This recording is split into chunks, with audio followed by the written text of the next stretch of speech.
Hi, YouTube. Okay. Grab my problem real quick.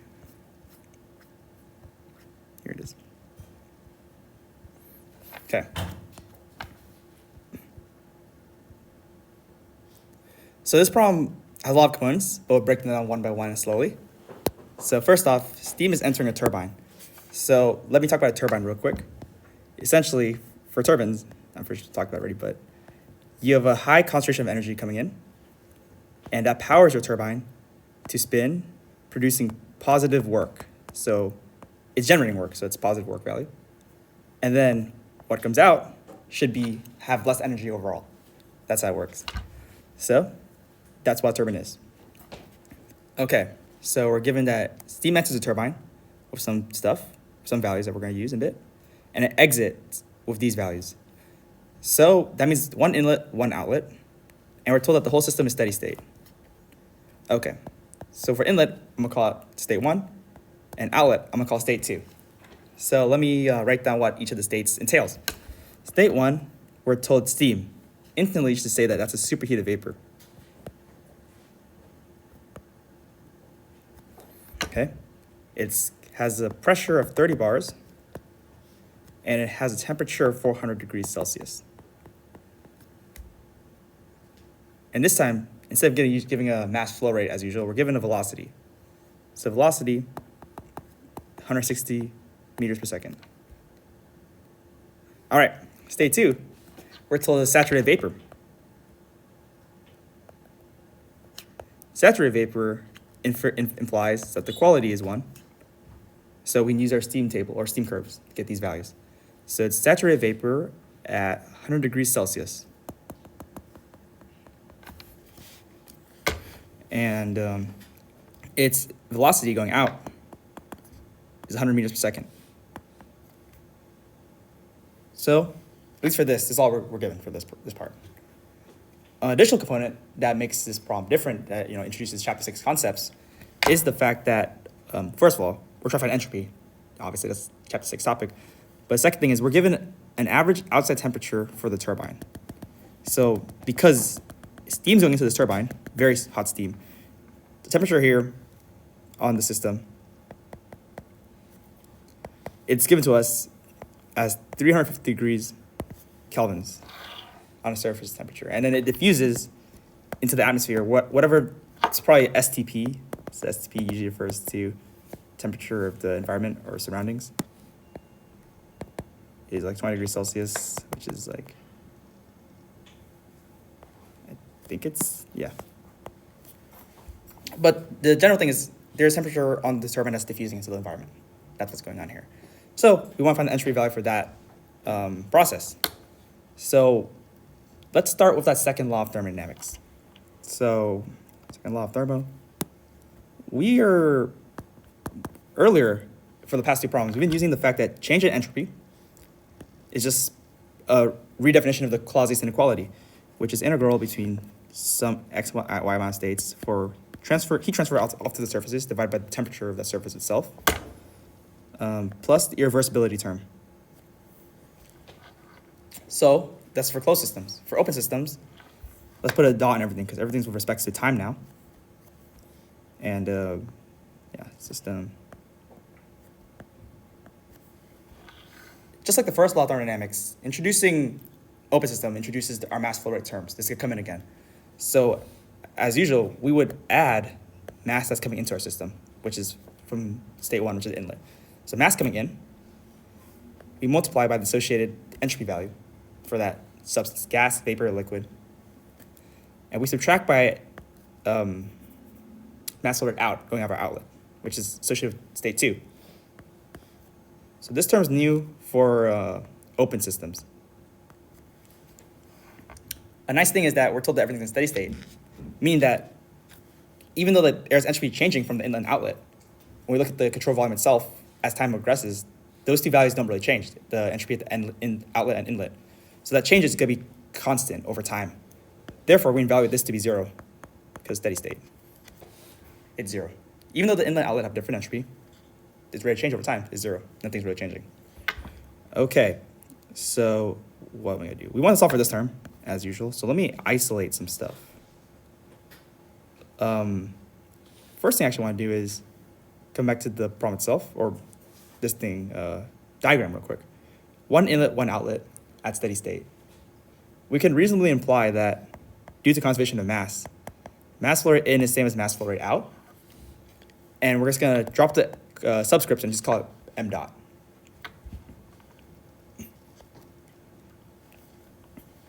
So I'm going to rewrite everything.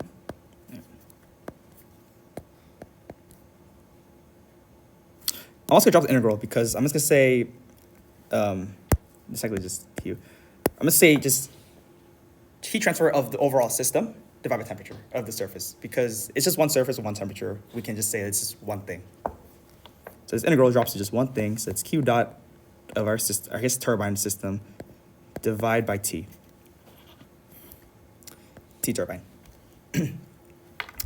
Plus entropy or reversibility of the system.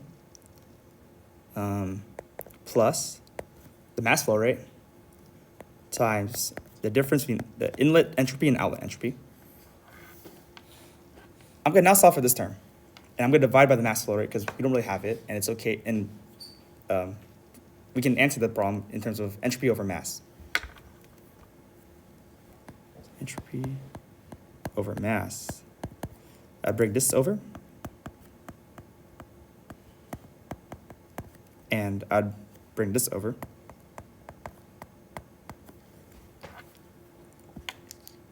When I divide by the mass flow rate, I did not divide this Q term yet with the mass flow rate. This term, it disappears, but I haven't done anything here yet. So I'm going to put it underneath my heat transfer term. Just put it right there. So we have this, or sorry, we have our temperature term. We can get these two from our steam tables. We don't have that term. The heat transfer term we do not have. So we just use the second law of thermodynamics. Guess which law we have to use now to get our heat transfer term? The first law. Yeah, I know. So we're going to write down the first law real quick in terms of for open systems. So E dot is equal to Q dot minus W dot. And we add on our mass flow rate terms. As mentioned before, so mass flow rate in times enthalpy, velocity, potential gravity effects at the inlet, minus outgoing mass flow rate, enthalpy, speed, potential energy at 2.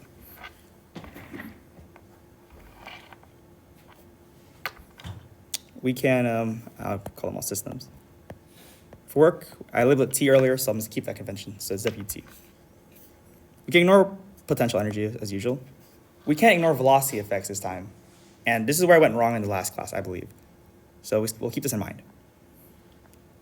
Once again, it's steady state. We can evaluate that the change of energy in our system is 0 over time. It's not changing. That's right. Okay. So at least for this equation, I want to get this term. So, and I can combine these two terms because they're the same mass flow rate. So if I were to solve this in terms of Q,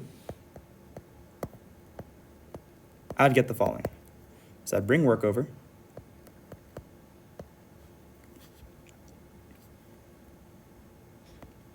Okay, and that becomes that, okay. And I'd subtract this, the whole thing. Subtract the whole thing. H1 equal 1. And the outlets are a minus sign. Okay, I bring it over to this hand side, so that makes sense. All right, so now I have work from the turbine, it's given to me. I have the velocities, I just need to get the H values because it's in the steam table. So all in one, let me get my S values for this top part. And let me get my entropy values, my enthalpy values in the steam table. So first up, what was state 1? It was steam, superheated vapor. Therefore, we use table A4.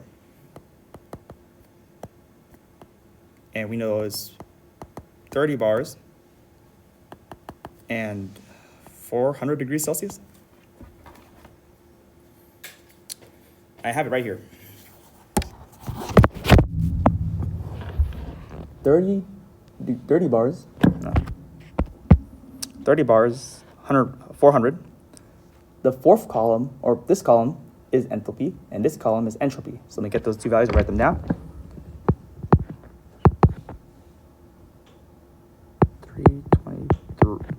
3,230.9 kilojoules per kilogram.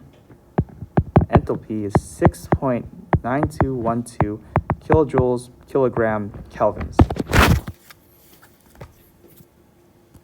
Okay, and the other one, or the other side of it, we want to get is it said saturated vapor.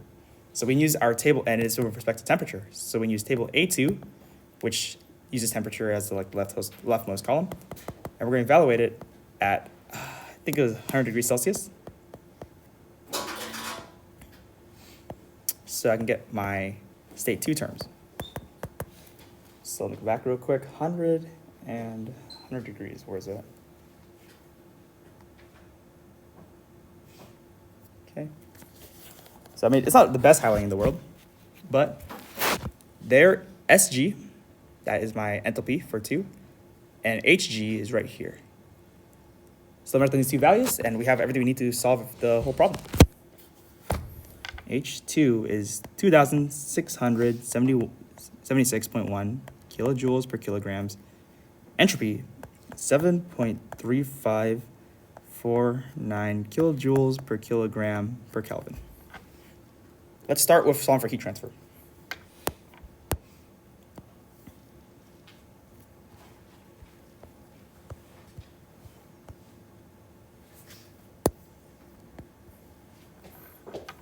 So I believe the work was 540 kilojoules per kilogram. I forgot. We have to also divide the work term by mass flow rate, which then gives us the following units because the seconds cancel out. Or the time derivative cancels out, sorry. Minus H1 plus 1/2 times velocity, just inlet velocity, minus H2 minus the outlet velocity.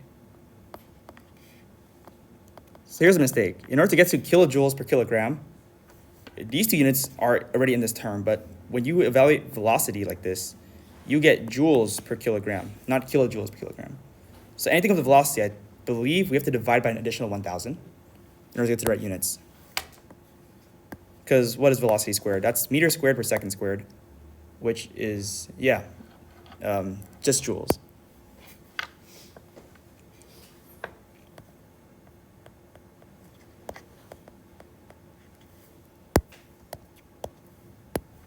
So I believe if I validate this correctly, I should get the right answers.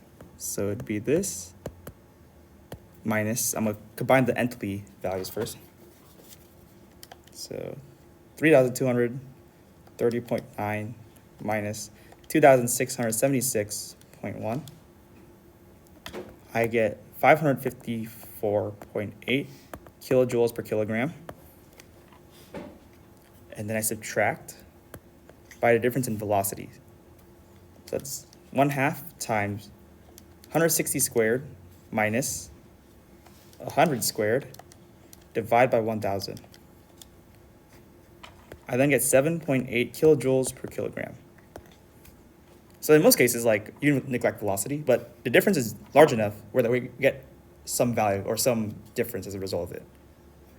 So we combine everything together. What is the heat transfer for the whole system?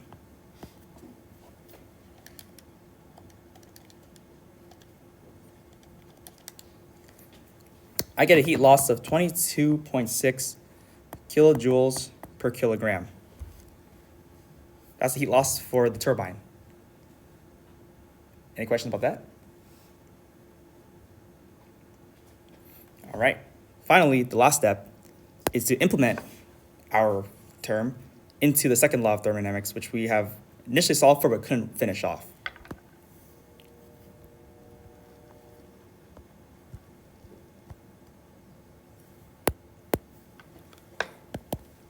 So, I plug in negative 26.6 kilojoules per kilogram for heat transfer.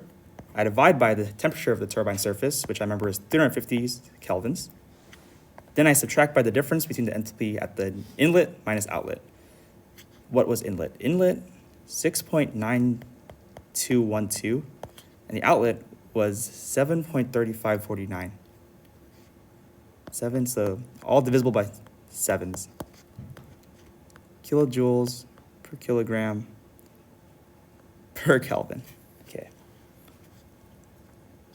Now, let me solve for the enthalpy generated by this turbine. Please be there.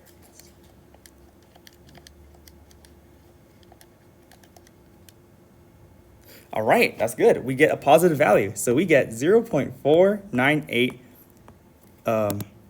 kilojoules per Kelvin. So enthalpy is greater than 0. That means, there's some irreversibility effects going on with this turbine. And yeah, that makes sense to me. Any questions this whole problem? Yeah, I think basically the next 3-4 weeks will just be about second law of thermodynamics applied to just random different cases. So I'm gonna try my best to, like I said, there'll be an additional problem I'll post either tomorrow or Saturday, and we'll add an additional inlet, I think, to make a problem a little more complicated. So it's almost the same thing as this one. And then, yeah, review that, and then next week I'll try to go over transient problems for second law of thermodynamics. Week 9 or week 10, I think week 10 I'm gonna cover different engine cycles. Week 9 I'm still deciding, but yeah, we're almost done. So just keep that in mind, guys. And yeah, thank you for attending my discussion today. Now, this is the second problem I want to cover for this week. And here it says, an inventor claims to have developed a device requiring no energy transfer by work or heat transfer, yet able to produce hot and cold stream of airs from a single stream of air at the intermediate temperature. This inventor then provides steady-state test data, which is shown in the figure below, for the inlet and outlet conditions for this device. Important thing to note is, which I'll write down, first of all, no work or heat transfer going on, but what this inventor notes is 60% of the mass entering the device,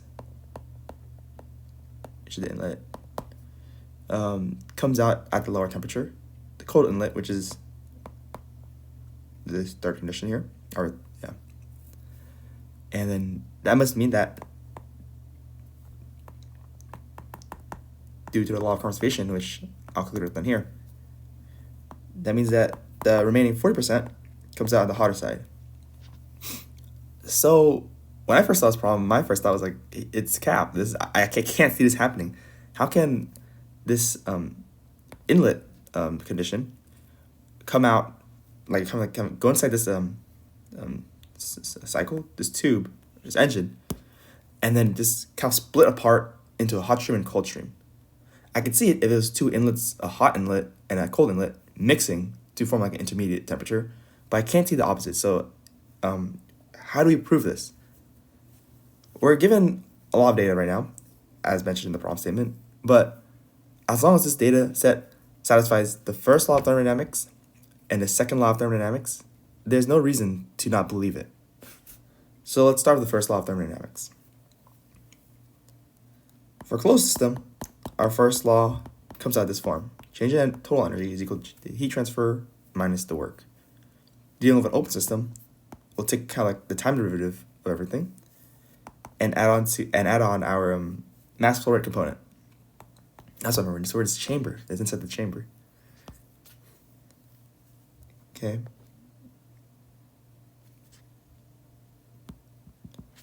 Rewrite that.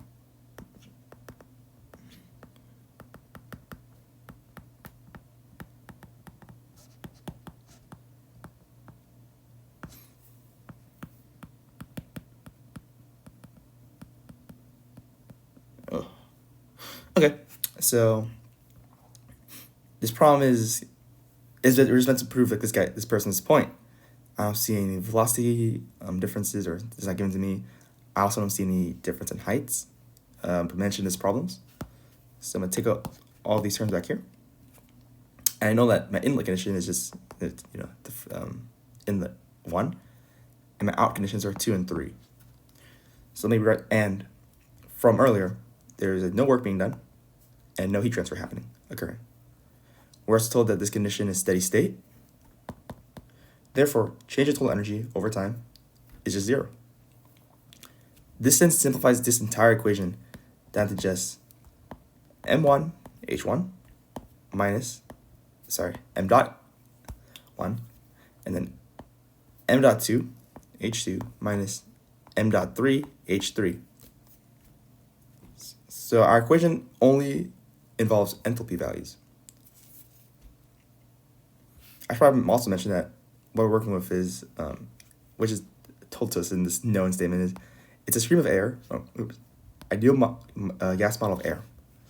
For me, this refers to table A22, and we're in English units, so A22E. Let me grab my values real quick after I convert these temperatures to Rankins, because I believe ideal gas model ignores pressure. Like, pressure is negligible as that. So, okay. Oh, what's conversion? I think it's 60.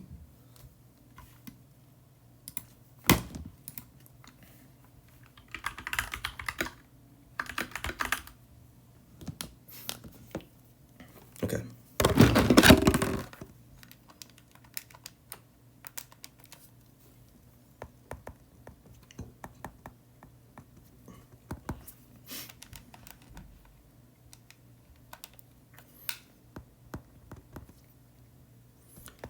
All right.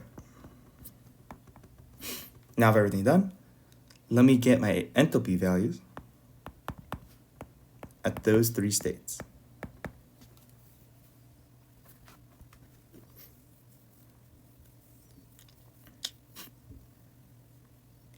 Oh my God, interpolation.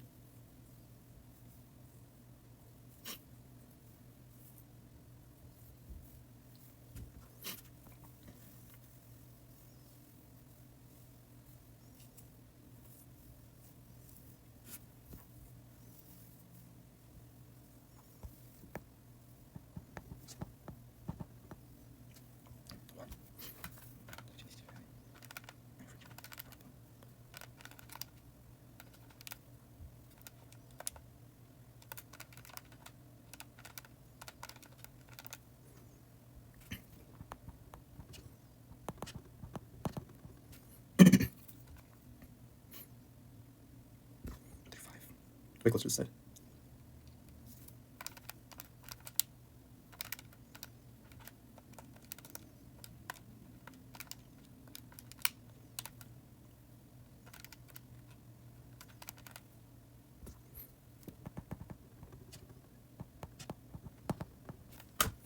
Okay, so these are my values, and I'm going to just hold on to them for after when I finish working on my first law of thermodynamics part.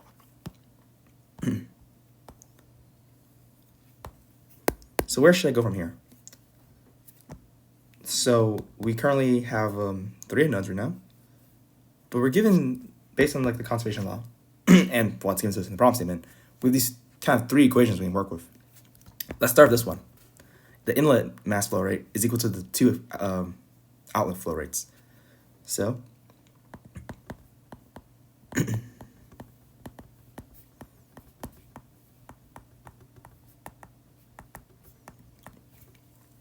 I can now combine these 2 terms into one equation and these 2 into another equation.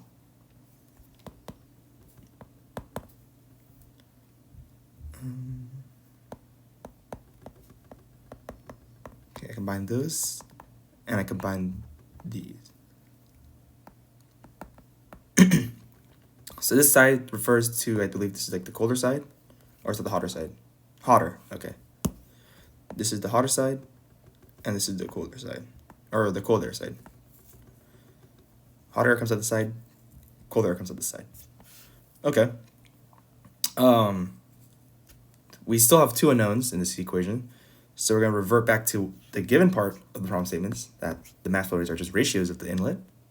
So mass flow rate out of the outlets are just ratios of the inlet, to further simplify this problem.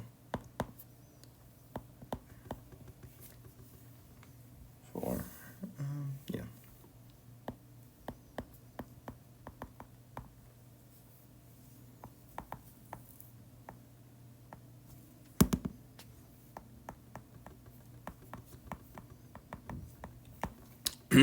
Divide both sides by the mass flow rate inlet going in, and it's over here 0, so it doesn't matter.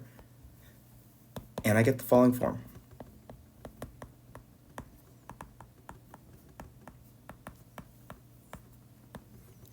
If I were to plug in these values in my calculator, what would I get? If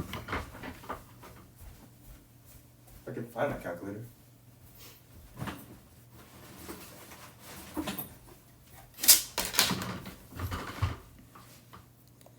So 4 times H1, 126.665, minus H2, plus 0.6 times 109,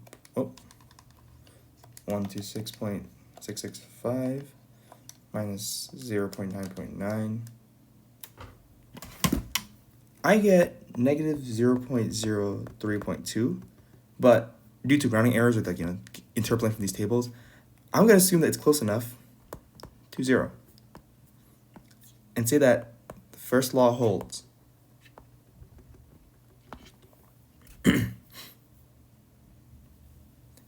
This statement isn't the most outrageous thing to be saying, because I see here that energy coming in is, or for the inlet, total energy coming in should be higher because it's compressed, it's high pressure concentration, and they come out, it's lower pressure concentration. So yes, the temperature does jump for outlet 2, but I can see how, in terms of looking at the energy perspective, high energy going in, lower energy going out, that kind of makes sense to me. What I'm more worried about is the second law of thermodynamics. How does entropy play a role in this? Does entropy allow for the outlet temperature to be almost 100 degrees Fahrenheit higher than the inlet? Let's find out. So let's start with the closed state formula for a second law, and it's change in entropy equal to integral, looking at all sides of the problem, and heat transfer going in and out of the system divided by the temperature, associated temperature, plus irreversibility term, or entropy. So I'm gonna take everything with respect to time. And now we gotta look at the mass flow rate in and out. So we know that 1 is inlet, 2 and 3 outlets, and they're associated with the lowercase s term, entropy.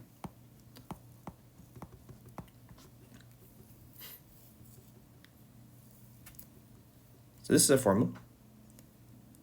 Steady state, change entropy of the control volume over time is just 0. No heat transfer, rid of that. And we're curious to find this term. As long as that term remains positive, or 0 is also cool as well, then everything's going on as true. If the reversibility term is negative, that can't happen. So let's see if this inventor person is lying or not. I move everything over.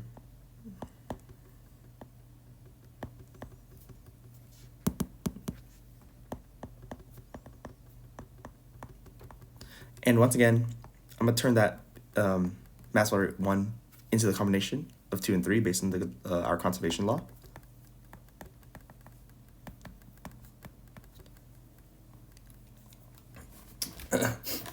Everything simplifies.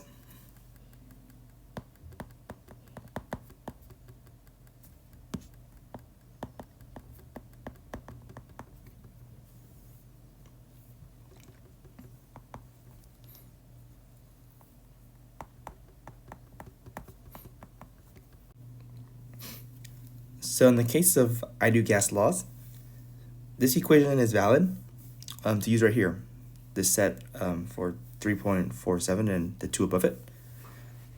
And essentially, the reason why it's 0 is because it's showing this equation for an isentropic process, meaning that change in entropy is 0.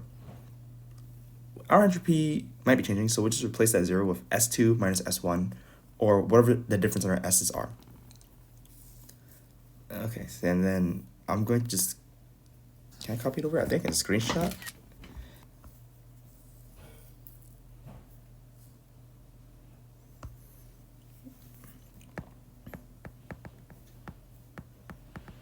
We're going to use the constant pressure equation, the top equation.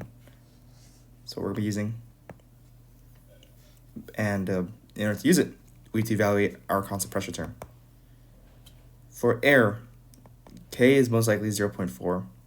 It's like the common standard convention for air. And we're working in British thermal units, so our R value would be, it's back in like page 100, I think.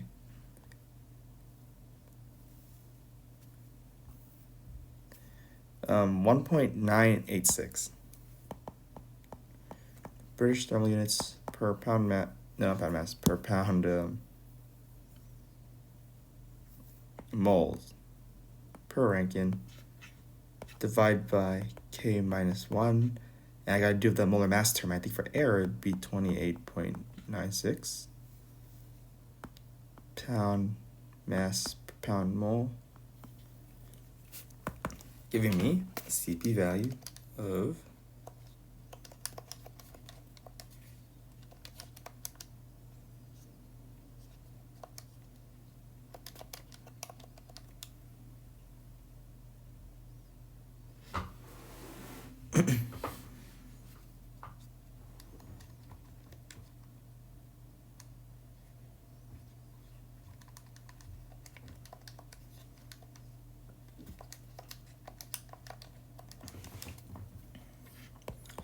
0.23, well, 0.24 British thermal units per pound mass per Rankine. Okay. So, if I replace these differences in S by that equation, I can get some more and solve for the reversibility term. How much entropy is produced? 4 times CP ln, okay, so this is between S2 and 1, so this is the exact same equation as above.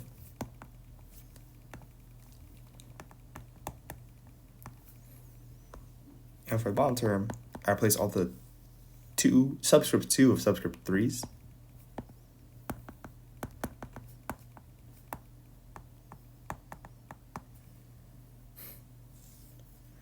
I need to ask my friend for his Panda Express order. Shoot.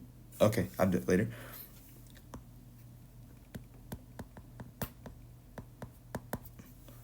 So let's go through slowly and check how our units cancel out. CP ln temperature difference. We want absolute temperature values because if not, we could have negative temperature values, and that wouldn't work in a log term. Okay. I will write everything down so I have it on me.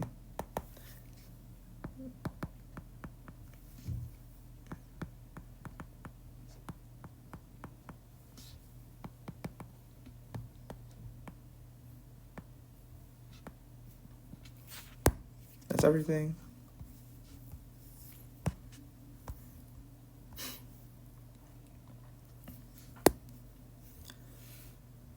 Oh, okay. ln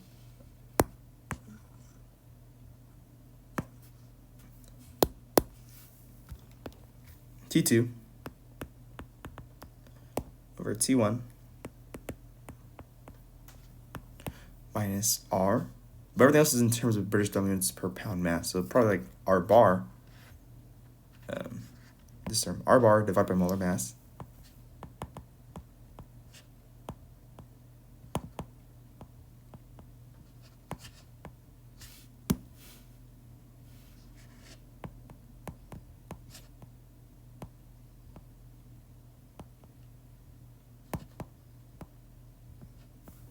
ton moles will cancel out, which is what we want, times ln of the pressure difference.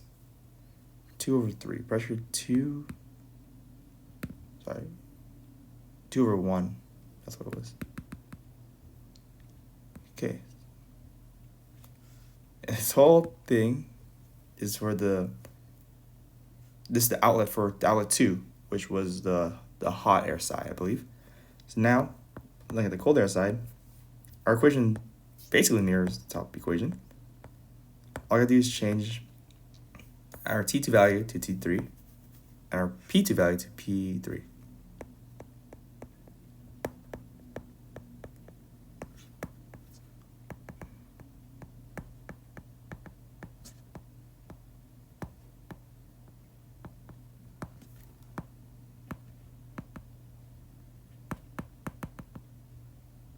Okay, after this whole thing out, what does our calculator say?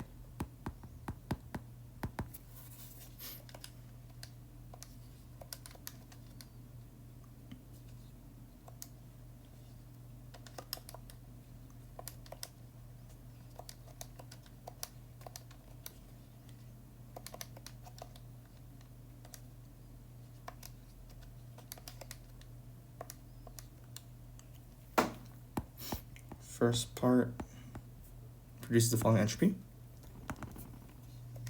Second part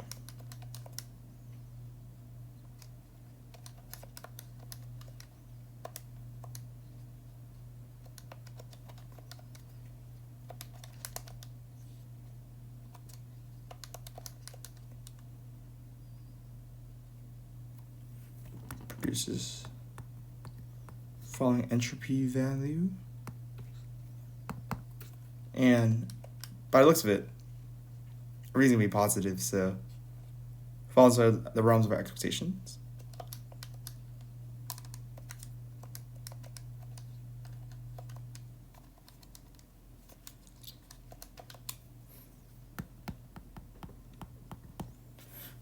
Okay, so there is entropy being produced despite what I believed was going to happen, meaning that yes, the second law also holds. So this inventive person was correct. This type of device is possible. So what exactly would it do? Does this thing even exist? And the answer that I found is yes, it does. It's this thing called vortex tubes. And the idea is, I think it's really, really useful for portable cooling systems. So I'll also attach a link to explain how that works, because I couldn't believe this problem myself either. I thought it was going to be false. So I'll link this video. I think it's really cool. Everyone should give it a watch if they have time. Otherwise, yeah, that's how you prove that one of these systems, if this open system is valid or not. If both laws of thermodynamics hold, then there's no reason to really doubt the system. Okay, have a good weekend, and I'll see everybody on Thursday.